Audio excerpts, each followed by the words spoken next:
farchisa gatii isa jaalattuuf garuu ammoo inni san hin beeku si gala gatii isa jaalattuu fi gatii san hunda kafaltaaf okay na jaalata jettee wajjin bultee akka barbaadde wajjin taata shamarri hin sabamu gawwaadha wallaahi laazim shamarri hin sabamu hanga sitti fayyadamin hanga maalinati keessa beeges si jala deemee si maraadha gaafa ammoo fadhi yeroo isaasa si baafate gaafa waa hunda keessa arge si gatee deemee shamara keetii yookiin ni postota yookiin ni fuudha aslan shamarri wanni hanqina dogongora guddaa qabdu dhiirti bultiif si barbaadu dhiirri jireenyaaf si barbaadu dhiirri egeree boruu si godhatee haadhilmaan kiyyaati isiin kun jedhee ol si kaawwatu abadan ala sintu okay nama hayaaf si barbaadu nama yeroo si barbaadu itraama kee siin eegu kabajaatee siin eegu siin kabachiisu yoo ati hayyamteefu si tuqa jechuudha namni hayaaf si barbaadu immoo yoo ati hayyamteefu dakkee akka inni ta'u jedheeti si jajjabeessee ofiisi qabeenyi kaa namni qabeenyumaatii miti sareetii qabeenya boroo harkatta wannaan jaalala dhiirti si jaalatti si kabajaa guma maalinatii keessan argin qof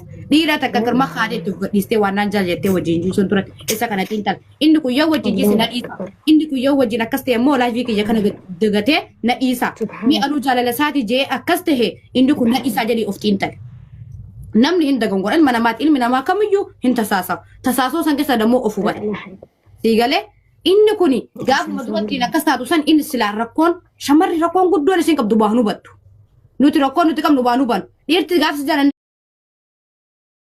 jettee akka nuti barbaannu nu taate waanuma nu dhiisuu nutti fa'a ilmi namaa si jaalata malee si dhabuun danda'u malee si dhiisa si dhabuun danda'u malee si dhiisa siigalee gaafa sitti fayyadamee akkaataa kee hunda waa hunda ati dammoo jaalala jettee gatii jaalattuu fi san hunda godha so inni waan ati baalagummaa gootutti fakkaata garuu jaalalti tuni waan sin kafalchisne hin qabdu akkas hin goone sin qabdu wallahi laazim siigalee yoo inni duu isin jee nama jaalala jee du'ee maraatee jira jaalala jechuun afaan salphaadha malee keessi isii middaadha gubaadha nama onnee jaalala jee onnee isaa cabtee hangammaan fayyinii jira siigala walumaa galatti namni hin dogongora dhufsan keessaa of ilaala akka badaaf xiinta nama tokko gaafa jaalattee ittiin fayyadamtee waa hunda wajjin gaggeessitanii namni isa sigatee deemu hedduu nama dhagayama bataam qasaman billa jechuudha siigalee walumaa galatti dhiirti sin fayyaddu dhiirti akkaataatti si fayyaddu jira si jaalatte ilmi namaa ka wal jaalatu ka biyya takka jiru haqaamaa wal bira jiru wal bira dhufuu danda'a laayifii wajjin dabarsuu danda'a okay ilmi namaa ilma namaati hin tasaasaa harka illee namni yaani hin tasaasaa hin dogongora san keessatti namni si jaalatu namni dhugaaf si barbaadu yoo ati waan sana ayyamtu lakkee akkanaa miti faaxumiti akkanaa miti arafaati akkasii miti jedhee namni hayaaf si barbaadu yaani fakkeenyaaf akka jedhee sitti dubbatee si dhorkee yoo wanni isa dirqisu jiraatee of qabee jechuudha gatiin of qabuuf maal gatii si jaalatuuf hayaaf si barbaaduuf ilmaan sirraa horuuf jireenya isaa fuulduraaf jireenya isaa muluu hanga du'aa si wajji waan jiraatuuf karoora qabuu fi of qaba yoo ammoo ati yeroo si fayyadameetuma fi wajji waraana akkanumatti yeroomaaf akkanumatti as qaraabaruu barbaade wallahi laazim yoo ati haay jetteen haay si faana jedha yoo ati haay jetteen haay jedhee si fayyada saniifu wallahi laazim amma seetanara ilmi namaa waa meeqa asaman billa waa meeqa barata wallahi laazim garuu ilmi namaa shamarri hanga misira rooyisi eelii sira raate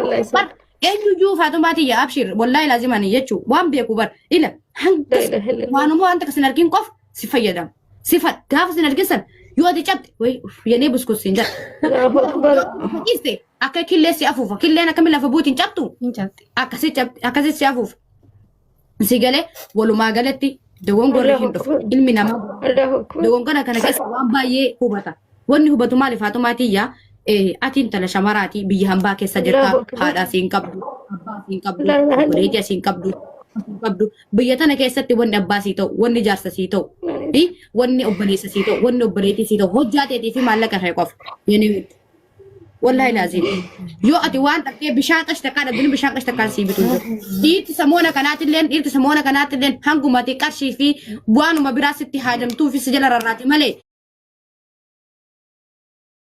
gaafa ati qarshii wayin kiishaa dhabdee gaafa ati wayin waan barbaachisu sirraa argatti akkuma billa qarqara irratti illee immoo qasaman billa jechuun namni jiru waan jiruun dhabu guyyaa kaleessa qoteen deebu wanni hundi ni dabarti wanni hin dabarre jiru garuu namni obboleetii shamaraa qabu dhiirati yoo arra inni shamara biraa akkana godhee dhiise baru namni obboleetii isaa akkas godhuu danda'a wanni guddaan dhiirti sammuu qabdu jechuudha. Akkasii wallahi. Namni Arreenyi shamara sana akkas godhee dhiisanii shamarri dhiirti biraa obboleettii isaa akkas godhuu dandeetti. Kun hojii rabbiiti namni hin beeku. Ilma namaati. Allahu akbar. Ilma namaati. Irra deemu.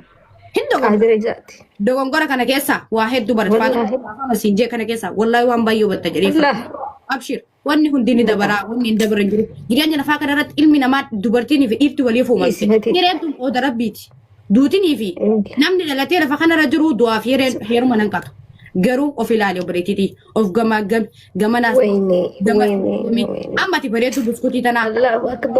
Darajaa ta'e gadu. Namni laal am dhiirtummaan fedhe ani shamara bar ofirraa asoo jira ofirraa gadi bu'ee si fakkeesse malee qasam bilisa qofaa miti. Ofii kiyyaaf am abbaa fana jaalata. Waliif dawwala. Yambaa tana keessatti akka faawwanni si baas faatumaati yaa hojii teeti. Yoo ta'e hojiin qabaan yoo ta'e qarshii siyaasaa badde yoo ta'e waa hunda harka qalleeltii taate wallaahi agarbi si fiitu jechuudha. Sigale? Sigala? Waanuma takka sin feetu si faduu dhiisu fuulduraafu biloogi si gooti. Takbiira wallahi ummata. Sigale sanuma abshirii. Wanni guddaan sammuu tan dee keessatti seeftii godhachuu qabdu. Dubbiin guddatte farra ittiin fiyan. Awwanni siidhaamu keessa dhiira jaalate. Adis dhiira san jaalatte. Wajji faana deemu. Ilmi namaa laayifii dabarsuu qaba. Waan dabarsuu qaba. Si qofaa miti ilmi namaa dubartii fi dhiirti gaafa wal jaalattee walitti dhufte abshir lubbuuti yaajjabu. Ni kolfiin dhaggeeffadha ijoollee shamarranii. Gaafa walitti dhufuu waan dhufuuf qaba. Amma naaf iffatee allaa ifirra eenyu qofa malee madaa nuti qabnu eenyutu nu beeka. Waan nuti taane eenyutu nu beeka. Namayyuu madaa mataa ofii qaba bar Faatumaatiyya. Madaa namni qabnu hin jiru bar. Madaa natti kaastee baarafaatti. Barumsa naa taate maal qaba gizee kanaan dura silaa si baradha hagasitti uffadhe kana saalfadhe silaa kanaan dura si beekee silaa kanaan dura otoo nama takka hin beekin silaa si beekee uffatee ati arafaatiitiyya. Amma obboleettitiyya namni dhiirtu tuni si jaalatti laal si jaalatti si kabaji akka barbaadde si wajjin taate addi dammoo na jaalata jettee gaafa onneete. Garaake waa hunda keessatti irraanfattee isarratti of gattee inni kun nan gadu jettee akka rabbiititti dhiira tana amantee itti of kennite inni maal si godha si darba ofirraa si darba ati keessattuu laal wanni si gorsu obboleettii as keessaan qabdu ani jireenya lafaa kanarratti miidiyaarra qeeqamee lafatti qeeqamee Itoophiyaa qeeqamee Dubaayii qeeqamee Soomaalee qeeqamee jireenya lafaa kanarratti waan hin dhabdamin hin qabu jaalalallee bultillee ila waan hin dhabdamin jireenya lafaa kanarratti hin qabu. Dhiirti hangumatti foon fuulaa qabdu. Hangumatti qarshii kishaa qabdu. Guba waan maalinatii keessa beeku. Gaafa maalinatii keessa bartu qasaman billa silleen fuutu, silleen jaalattu, si faana illee ni riirtu. Yoo jaalatti isaa taate asii ol qofa. Ilalaan morma kanaa ol qofa. Morma kanaa ol qofa. Yoo indahuun gaafa fayyadu waan ajamu san argate yoo si jaalatallee morma kanaa ol qofa. Jireenya isaa macheem sin fuudhu. Gonguma sin fuudhu haadha manaa sin godhatu. Na amani macheem. Gonguma sin fuudhu. Garuu ati amma wanni guddaan ati amansiisuu qabdu takka faratti daftee onnee shamaraa jechuun ni hatamti. Shamarri shawwadama.